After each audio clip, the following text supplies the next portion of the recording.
Sot në mëngjes, trupat amerikane, si dhe ato izraelite, kanë filluar bombardimin e Iranit.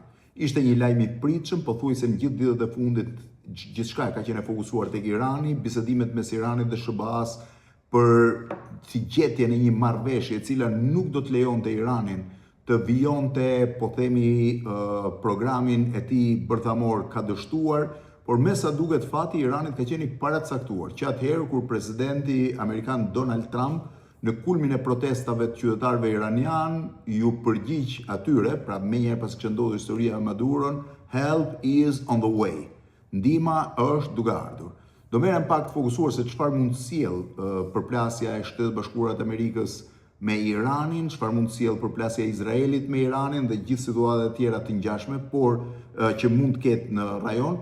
Por para kësaj doja të thoja diçka, është ndoshta hera e parë që qytetarët shqiptar ndodhen në një situatë të jetë të vështirë dhe problematike, një pjesë qytetarë shqiptar, në një moment konflikti. Rrallë konflikti ka qenë kaq afër Shqipërisë, duke përshtuar luftën e Kosovës, padyshim, por që ata ishin në vendin e tyre. Sot që flasim bashkë, mendohet që në Dubai janë rreth 6 Dubai, në Emiratet e Bashkuara Arabe, në Katar, në Bahrein, në Kuwait dhe në Arabinë Saudite janë mbi 6.000 shqiptar. Ka shifra tjera që i çojnë deri në 20.000, por natyrisht që destinacioni kryesor është Dubai.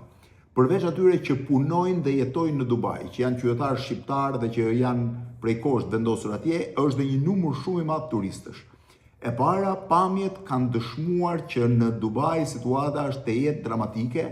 Shihni pak këto video që tregojnë se çfarë po ndodh këto momente në zonën e Palm Jumeirës apo në zonën rreth Burj Khalifës midis Business Beit dhe zonës Jumeirës, të plazhit të Jumeirës. Shihni pak videot.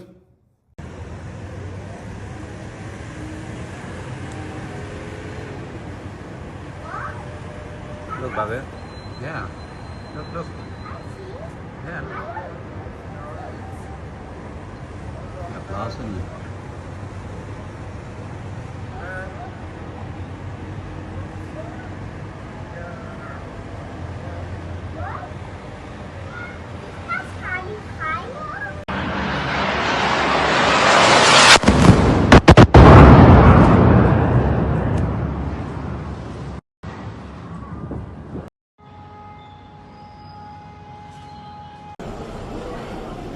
Buraya kadar gelecek peki? Oh my God. This thing just fall over here or what? Oh my God. What The fuck is that? was the ball? Këto video dëshmojnë që situata brenda Dubait është e paqartë për momentin. E para, Dubai Emirates, pra linja ajrore Dubait, dhe Qatar Airways, Fly Dubai, kompania që fluturon në Shqipëri, për momentin i kanë pezulluar fluturimet, nuk mund fluturohet në një qiell që dominohet nga raketat, është krejt në dominimin e raketave për momentin. Nuk dihet çfarë do të ndodhë me turistët shqiptarë që janë aktualisht në Dubai, nuk dihet nëse ata do kenë mundësi të kthehen shpejt, pra kjo histori do zgjas 24 orë apo do shkojë më tej. Nuk dihet çfarë do ndodhë me qytetarët e tjerë që janë në zonën e Katarit, Bahreinit, Kuwaitit. Askush nuk mund të jetë i mbrojtur sepse ndryshe nga Izraeli, ku mbrojtja ajrore është shumë e fortë, pra ka vend strehime pothuajse në çdo shtëpi, në çdo hotel. Dubai, Katari, Bahreini, Kuwait City, Abu Dhabi apo Arabia Saudite nuk kanë qenë përgatitura për këtë gjë. Kështu që e para është shpresa që raketat nuk do të bien, nëse do vazhdojnë të bien, në ato zona ku ka turistë shqiptar ose qytetar shqiptar. E dyta është tentativa e tyre për t'i kthyer mbrapsht në Shqipëri. Për momentin shtetasit amerikanë, sipas të dhënave, po marrin informacione nga ambasadat e tyre se si mund të evakuohen nga vendet e gjirit, ndërkohë që Shqipëria deri tani ka pasur vetëm një alarm për qytetarët shqiptar. Në dijenin time janë rreth 20 qytetarë shqiptar që jetojnë në Iran, pra deri tani ka pasur një raport për Iran, ata duhet mbulohen nga ambasada e Katarit, por është e pamundur, sepse sot nuk fluturohet nga Irani drejt Katarit, nuk mund shkosh në linjë detare drejt Katarit, kështu që vetmja mundësi evakuimi e qytetarëve shqiptar që janë në Iran është përmes rrugës toksore drejt kufirit me Turqinë. Është një rrugë shumë e gjatë, shumë e pasigurt në momentin e bombardimit, por është vetmja rrugë që ata të mund të evakuohen. Me sa di unë, informacionet që kam dhe aq sa kam njohur kur kam vizituar Iranin 10 vjet më parë, pjesa më e madhe e tyre janë martuar me shtetase iraniane ose shtetas iranian dhe kanë shumë të vështirë të marrin dhe partnerët e tyre apo fëmijët e tyre nëse nuk i kanë me pasaporta shqiptare. Dhe me sa di unë, nuk i kanë me pasaporta shqiptare. Kështu që në një farë mënyrë fati i tyre është i lidhur me atë që do të ndodhë brenda Iranit. Pjesa e qytetarëve shqiptarë që ndodhen në Dubai mund të evakuohen, por deri tani, edhe pse unë kam pyetur Ministrinë e Jashtme, nuk ka pasur një informacion të saktë se çfarë do të bëhet me ta. Deri tani informacioni ka qenë duhet qëndrojnë në hotel, duhet presin informacionet e mëtejshme, as agjensitë turistike nuk mund të gjejnë zgjidhje sepse nuk ka fluturime, nuk mund t'i evakuojnë nga Dubai. Rruga toksore është thuajse e pamundur, deri në kufi me Arabinë Saudite janë rreth 7-8 orë, po edhe po mbriten kufirin me Arabinë Saudite, nuk do thotë asgjë se Arabia Saudite është ajo nën agresion.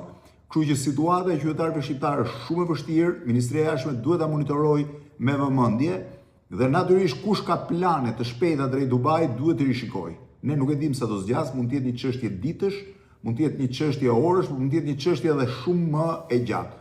4 vjet më parë, kur nisi konflikti në Ukrainë, ne menduam që do ishte çështje javësh, por pas 4 vitesh situata është e njëjtë.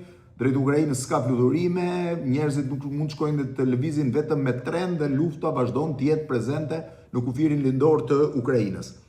Pjesa tjetër që lidhet me raportin e asaj se çfarë po ndodh. Shtetet Bashkuara të Amerikës dhe Izraeli së bashku me të kanë sulmuar Iranin mbas një insistimit të Shtetet Bashkuara të Amerikës për të mos zhvilluar programin e tyre bërthamor.